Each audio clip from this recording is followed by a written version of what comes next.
नमस्कार दोस्तों, आप सबका स्वागत है रामायण के एपिसोड में। आज हम देखेंगे कि बारात की वापसी हो रही है और परशुराम से मुठभेड़ हो गई है श्री राम जी की। तो चलिए सुनते हैं। विवाह उपरांत दूसरे दिन प्रातःकाल महर्षि विश्वामित्र दोनों राजाओं से विदा मांग हिमालय पर चले गए। तो विश्वामित्र जी तो हिमालय पर चले गए। मिथिला नरेश जनक ने बहुत सा दहेज दिया। उन्होंने 1 लाख तो गायें प्रदान की। बहुत से बहुमूल्य दुशाले रेशमी वस्त्र और रेशम सदृश अन्य उत्तम वस्त्र भी दिए। अनेक सुंदर और सहज सहाजे हाथी, घोड़े, रथ और पैदल भी दिए। जनक ने उन कन्याओं को बहुत से दास और दासियां भी दी। अत्यंत प्रसन्न चित्त जनक ने बहुत सा सोना, चांदी, मोती और मूंगे दिए। इस प्रकार बहुत सारा धन देकर राजा जनक दशरथ जी से आज्ञा मांग अपने राजभवन में गए। महाराज दशरथ भी कुमारों को साथ लिए हुए तथा ऋषियों को आगे कर सेना सहित चल दिए। इस प्रकार ऋषियों और श्री राम के साथ जाते हुए महाराज दशरथ ने भयंकर रूप धारण किए हुए जटाजुटधारी भृंगवंशी जमदग्नि के पुत्र राजाओं का मान मर्दन करने वाले परशुराम को देखा और उसके बाद ही परशुराम से मुठभेड़ हो गई है। वे कैलाश के समान सुदर्श कालअग्नि के समान दुस्सस तेज से प्रकाशमान और पामर लोगों द्वारा दुरीक्षियक्ष थे। उनके कंधे पर परशु था तथा बिजली के समान देवीप्यमान धनुष और बाण को लिए हुए वे ऐसे जान पड़ते थे मानो त्रिपुरासुर को मारने के लिए शिवजी आए हों। शिवजी के समान इतने घोर उसमें थे वो। दहकती हुई अग्नि के तुल्य दीप और भयानक रूपधारी परशुराम को देख जब होम में तत्पर विशिष्ट आदि सब मुनि ऋषि इकट्ठे होकर आपस में कहने लगे कि पितृवध से क्रुद्ध हुआ यह परशुराम कहीं क्षत्रिय कुल को निर्मूल तो नहीं करेगा। अक्षत्रियों का नाश करके पहले तो इनका क्रोध शांत हो चुका था, अब क्या इनकी इच्छा पुनः क्षत्रियों का नाश करने की है। अब सब परशुराम जी के बारे में बात कर रहे हैं कि पहले तो वो सारे क्षत्रियों को मार चुके हैं, क्या आप दोबारा से करने आए हैं क्या? वो आज क्या करने आए हैं आखिर यहाँ पर। इस प्रकार परस्पर वार्तालाप कर ऋषिगण अर्घ लेकर घोर रूपधारी परशुराम के समक्ष आए और राम राम ऐसा मधुर वचन कहने लगे। प्रतापी परशुराम ऋषियों द्वारा प्रदत्त उस आतिथ्य को ग्रहण कर श्री रामचंद्र जी से बोले। अब परशुराम ने उनका आतिथ्य तो स्वीकार कर लिया है, अब वो राम जी से बात करेंगे। हे दशरथ नंदन वीर, तुम्हारा पराक्रम अद्भुत सुना जाता है। मिथिला में तुमने तो धनुष तोड़ा है, वह भी हमने सुना है।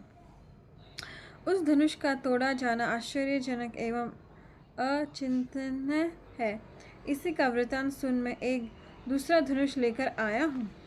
यह भयंकर धनुष जमदग्नि का है, उनकी माँ का, अथवा उनका नाम जामदग्नि है।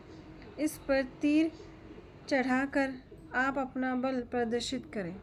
अब परशुराम जी ने उनको चुनौती दे दी है, वो भी एक धनुष लाए हैं। मतलब शिव जी का धनुष तो तोड़ दिया, अब इस धनुष पर तीर चढ़ा के दिखाओ तुम माने। इस धनुष पर तीर चढ़ाने से तुम्हारे बल को जानकर हम उसकी प्रशंसा करेंगे और तुम्हारे साथ द्वंद्व युद्ध करेंगे। युद्ध के लिए भी ललकार दिया है। परशुराम के ये वचन सुन कर दशरथ उदास हो गए और दीनता पूर्वक हाथ जोड़कर बोले। अब दशरथ जी को चिंता हो गई कि मेरे राम जी के साथ ये युद्ध करेगा। हे परशुराम जी, आप तो तपस्वी ब्राह्मण हैं। अब दशरथ जी बोल रहे हैं परशुराम को, आपका क्षत्रियों पर जो कोप था वह शांत हो गया है, अतः आप मेरे बाल पुत्रों को अभय दान प्रदान कीजिए। दशरथ जी बोल रहे हैं, स्वाध्यायशील भार्गव कुल में उत्पन्न हो आप तो इंद्र के समक्ष प्रतिज्ञा कर अपने हथियार त्याग चुके हैं। वो बोल रहे हैं कि आपने तो प्रतिज्ञा ली थी ना, आप सारे जो अस्त्र है वो त्याग चुके हैं, अब आप प्रतिज्ञा क्यों तोड़ रहे हो, और वो भी ब्राह्मण होकर, धर्मपरायण होकर, और सारी पृथ्वी का राज्य कश्यप को प्रदान कर आप तो महेंद्राचल पर रहने के लिए चले गए थे। एक पर्वत आता है, उसका नाम है ये। महाराज दशरथ की इन बातों की अवहेलना कर वे श्री राम से बोले। दशरथ की बातों पर ध्यान ही नहीं दिया परशुराम जी ने, सीधे राम जी से ही बात कर रहे हैं। हे शत्रुओं के पुरों को जीतने वाले, इस धनुष पर बाण चढ़ाइए। हे काकुत्स, यदि तुमने इस पर बाण चढ़ा दिया तो मैं तुमसे द्वंद्व युद्ध करूंगा। परशुराम की वचन सुन श्री राम अपने पिता महाराज दशरथ के गौरव से मंद स्वर से बोले। अब दशरथ जी वहाँ थे, इसलिए वो धीमी ही आवाज़ में परशुराम से बात कर रहे हैं। कई बार जब होता है ना, हमारे माँ बाप हमारे साथ होते हैं तो हम बहुत ही सहज आवाज़ से बात करते हैं। अगर वो नहीं होते तो हम थोड़ा तोइश भी कर लेते हैं, क्योंकि हम उनका सम्मान कर रहे होते हैं उस टाइम। हे परशुराम जी, आपने जो कर्म किए हैं वे सब मैं सुन चुका हूँ। आपने अपने पिता के मारने वालों से जो बदला लिया है वह मुझे ज्ञात है, परंतु आप जो ये समझते हैं कि हम विरयहीन हैं, इन हम में शास्त्र धर्म का अभाव है, यह कठिन नहीं है। आज आप मेरा पराक्रम देखिए। ऐसा कहकर क्रुद्ध हो पराक्रमी राम ने परशुराम के हाथ से धनुष और बाण खींच लिया। अब यहाँ तो श्री राम ने थोड़ा गुस्सा दिखाया और बाण धनुष छीन लिया कि आप क्या समझते हो, हम में शौर्य नहीं है। श्री राम ने उस पर चिल्ला चढ़ाकर और तीर को खींचकर क्रुद्ध हो परशुराम से कहा, हे भार्गव, एक तो आप ब्राह्मण होने के नाते मेरे पूज्य हैं, दूसरे आप विश्वामित्र जी के संबंधी हैं। अब परशुराम जी को विश्वामित्र जी की बहन के पौत्र हैं वो। अतः इस बाण को आपके ऊपर छोड़कर मैं अपने प्राण तो लेना नहीं चाहता, आपके प्राण तो नहीं लेना चाहता।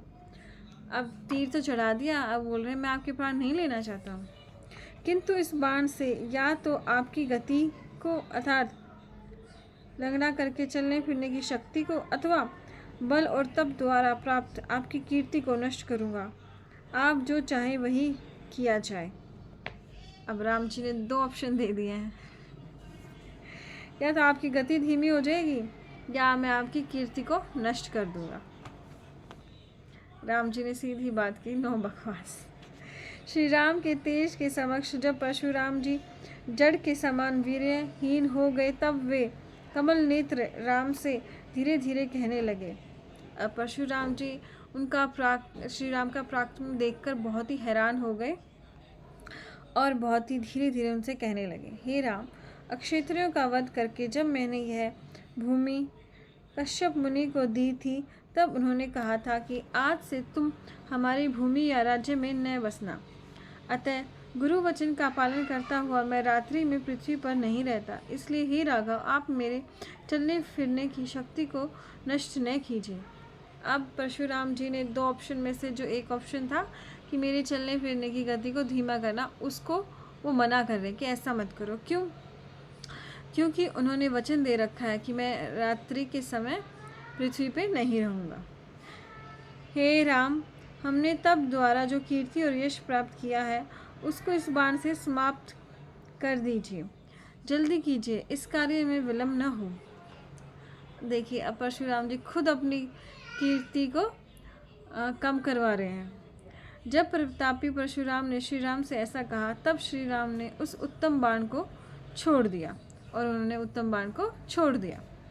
परशुराम तप से अर्जित अपने यश और कीर्ति को राम द्वारा विनिष्ट देखकर उनकी प्रदक्षिणा कर अपने स्थान को चले गए। अब उन्होंने परशुराम जी ने अपनी वो कीर्ति को समाप्त करवा लिया।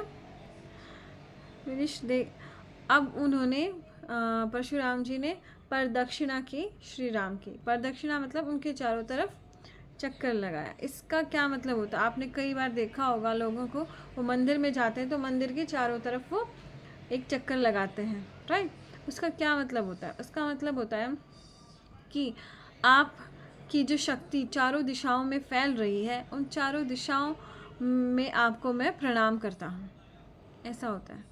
भगवान तो हर जगह हैं, इसलिए उनके चारों तरफ वो प्रदक्षिणा करते हैं और उनकी पूजा करते हैं। इसी तरह परशुराम जी ने भी श्री राम के चारों तरफ चक्कर लगाया और उन्हें अपना भगवान मानकर वो वहाँ से चले गए। तो आज आपने देखा कि परशुराम जी कैसे श्री राम से बात हुई और ये सब। आशा करती हूँ आपको कथा अच्छी लगी होगी। आज थोड़ा बड़ा एपिसोड बन गया है, कोई बात नहीं। धन्यवाद।